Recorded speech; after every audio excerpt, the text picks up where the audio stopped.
We're going to look at opinion polling today. And in your notes, that should be, I think it's page 6. Let me skip down to here. Um, yeah, right here. Image and political opinion, which is on page 6. And we're going to look at how political polling can be used in elections really by the candidates. But let's just look at opinion polling in general. And let's just get a definition to start with. So, essentially, an opinion poll is a survey of the American people. And it can be on a number of issues. It could be, if the election were today, who would you vote for kind of poll. It could be, what's the most important issue that the country is facing today. It could be, how many support how the government is handling the coronavirus. Or it could be, how many people believe that there should be a healthcare system or lower taxes or more or less gun laws or legalizing marijuana. It could be a number of things. And sometimes polls are used for politicians to get some kind of idea of what kind of support there is for a particular issue. Sometimes it's to try to figure out, all right, how am I doing in particular places? And let's take a look, first of all, at what you should pay attention to in polls. This is a typical poll, at least something you'll see on all polls. And I'll show you some examples here in a minute. But there's some things here that you should look for. Number one, the date of the poll. Okay, so on this particular poll, it was conducted on November 28th or October 28th to November 1st of 2016. Now this poll is way out of date. Polls are accurate, excuse me, probably for about 2 weeks at the most. People's opinions change because of events and different things. So, anytime you're looking at a poll, and if you see a poll and it's 6 months old, you know, you might realize that it's probably not that accurate anymore. Just ignore it. But if it's a week or two old, it'll give you some idea of what the pulse of the nation is at that time. Think about like this whole coronavirus thing. If we would have been polled in December, how concerned are you about the coronavirus? Do you think your answer would have been different then than like if that poll was done today? So the date of the poll certainly makes a difference. The N right here, 1,333, that's the number of people who were polled in this particular poll. And you should always pay attention to that. Now, that doesn't seem like much for a nationwide poll, but if a poll is done scientifically, and there's a way of doing it scientifically and randomly, if those polls are done scientifically and randomly, a small sample size can give a fairly accurate account of the nation of what they're thinking. So the N is important here on trying to determine, how accurate this is. And then the other thing is the MOE.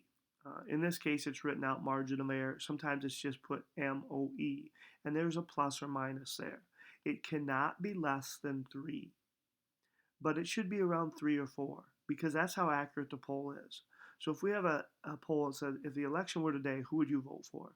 And let's say 48% of the people say they'd vote for President Trump, and 47% say Joe Biden, and then the rest are undecided, and there's a margin of error of 3, it's within that margin of error. You can't say that President Trump is winning or losing because it falls within that margin of error.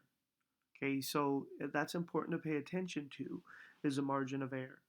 And a good poll, a good scientific poll with enough people sampled, the margin of error will be a 3, possibly 4. If it's more than 4, they just have not sampled enough people to get a very accurate account. That margin of error is pretty important to pay attention to, and I'll show you some examples of that later too. Okay, so this particular poll was in deciding who you vote, who you would like to see elected president this year, which one of the issues is the most important to you. Now, this is again that same poll from 2016, so it's a little older. In that particular time, economy and jobs were number 1. National security was number 2, healthcare was 3, immigration was 4, and so on. But you can see the issues that people thought were the most important. Now, let's say that I'm running for president, and I'm talking about the environment, and I'm spending and giving speeches and running campaign commercials about the environment, and my opponent is talking about the economy and jobs. Well, it seems like the economy has his finger on the pulse of the nation. My opponent knows what the people are interested in or concerned with. Candidates use these types of polls to determine what kind of commercials they're going to run, what kind of issues are they going to deal with, and they do these on a state by state basis. They may do polling in Georgia to find out what's the most important issue in Georgia, and it may not be the same issue that's the most important in Ohio or Michigan or Nevada or so on. So they'll do polling in each state to determine what are the issues that are important, and then they want to kind of gear their campaign around those important issues of those states. So political polling, when it deals with issues, gives candidates an idea of what to focus on, what the people are concerned with. What kind of policies do I need to make sure that I'm talking about as I'm running for president? Now, concerns with people, we mentioned this, change over time. Sometimes it depends on how much coverage a thing gets, how much is in the news. So sometimes we will see like a school shooting, and after a school shooting, the polling on gun control laws, you know, may go up. It may spike there. More people may feel like we need tighter gun control laws after this horrific event happened. I would guess right now COVID-19 is in, that people may say that, healthcare and, you know, scientific testing may be more important now. It's getting a ton of coverage, and rightfully so. It so, but when this whole COVID-19 thing dies down, let's say in a year, and the same poll is done, that may not be the number one issue anymore. It still may be, but it may not be. Polling can sometimes be used for who's winning, and I find these interesting, though they're not exceptionally important to you and I, because this is just how are people doing like right now, who's winning. So let's go to polling report. And I like polling report because it combines or it just lists a whole bunch of polls that are out there. And I was having a little trouble getting this working earlier today, but I think it's working now. So let's look at election 2020 is the one I want to pull up, and I may have it up here already. In the general election. And the question on this one, okay, let's look at some things here. Okay, when was this done? Well, this was April 4 to 7 of 2020. So this one's, pretty recent. Margin of error of plus or minus 3, and they polled 1,100 people. So if the election were today, who would you vote for? And you notice that 42% said Donald Trump and 42% to Joe Biden. Okay, basically a dead tie.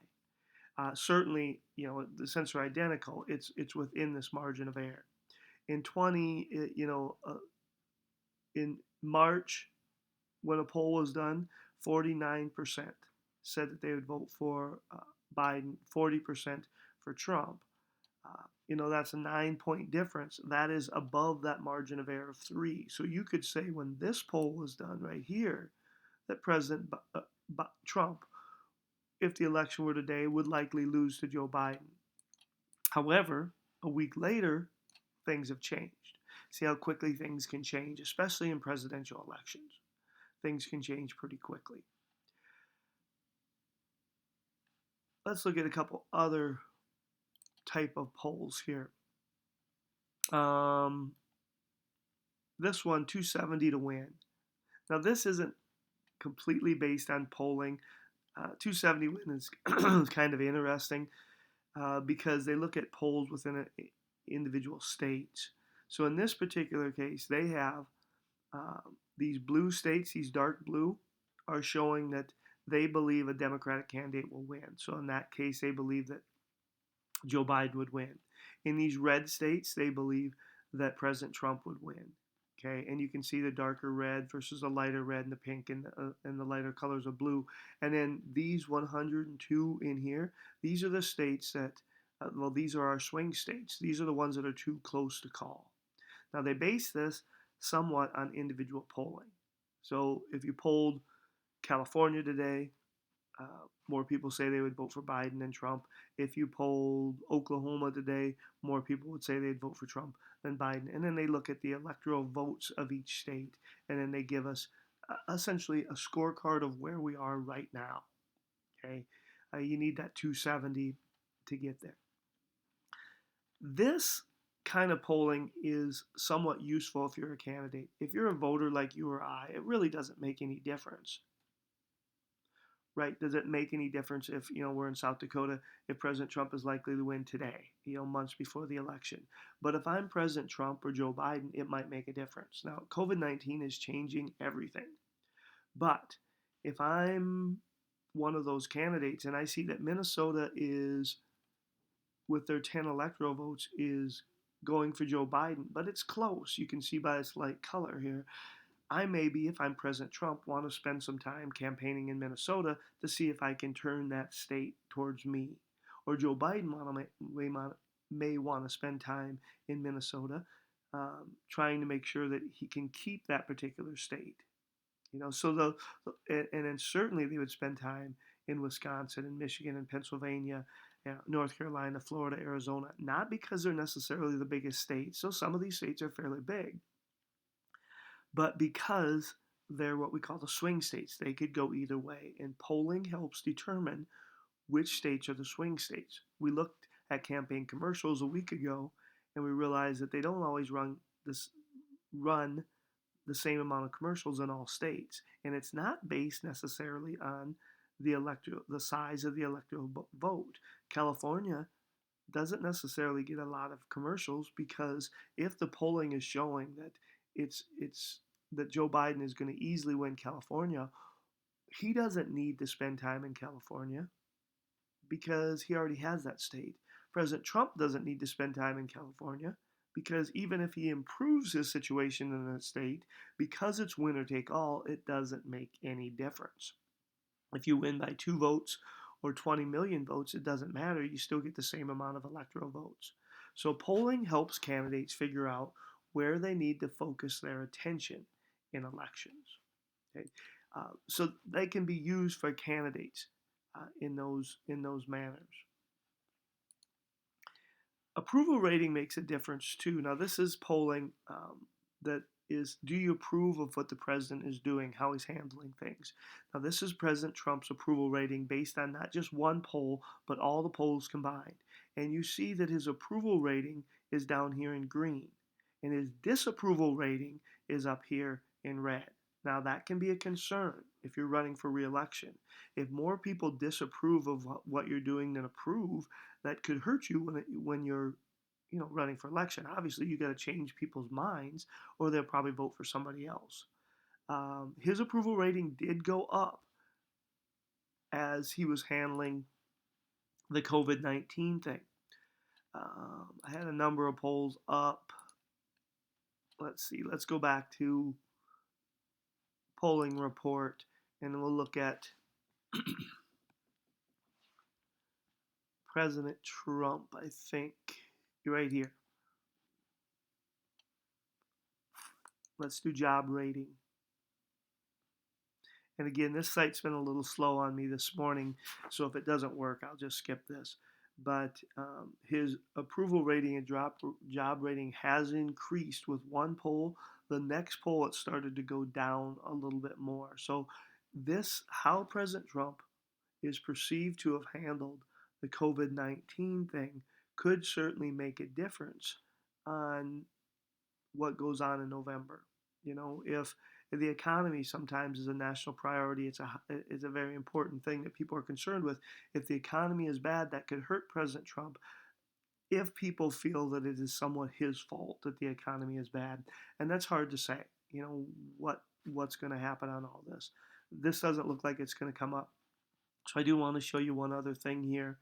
This is approval ratings by candidates, by presidents over time. Now this is a little dated. This is November of 2017, but you notice like this is President Obama, or this is President Clinton, where he was. That was President Reagan at the same time. President Trump at this point was at 36%. Clinton at the same time in his presidency. Same number of days of presidency was at 48. Reagan 49, Obama 54, Eisenhower 61, Carter 55, Nixon 67, and so on. It's just kind of interesting in this comparison, though. What it means is very, very little. So, political polling, what I want you to kind of understand the basics of it, but I also want you to realize that how candidates use polls. They use polls to determine what issues are important in a particular state, and maybe where they need to campaign and how they want to campaign. So Minnesota's a swing state, or let's say let's use Pennsylvania's a swing state. What issues are important in Pennsylvania? Do they have a lot of unemployment? Do they have a lot of you know coal industry? What issues are important to them in that state? So, and then if I'm a candidate running for president, I may realize, okay, I need to campaign a bunch in Pennsylvania, and these are the issues I need to talk about, and that's kind of important. Now, I do also want to point out something else too. Polls are not always correct. Polls throughout time have been pretty accurate at giving us a picture, but people vote however people want to vote. They may change their mind on election day. They may not give correct answers in polling. But the polls before the 2016 election were showing that Hillary Clinton was leading. Now, this one would have been within the margin of error, but it was showing a close race. This was a poll in 2016, again, showing Hillary Clinton leading President Trump by over 3. So, looked like, if the polls were accurate, she would have won. This is polling done by the BBC showing that Hillary Clinton was winning by 4 points, which was above the plus or margin of 3. But Hillary Clinton didn't win. Now, she did get more popular votes than President Trump did. So you could say, well, the polls were accurate in the total amount. But why were the polls wrong in 2016? Well, it could have been that people weren't telling the truth on the polls.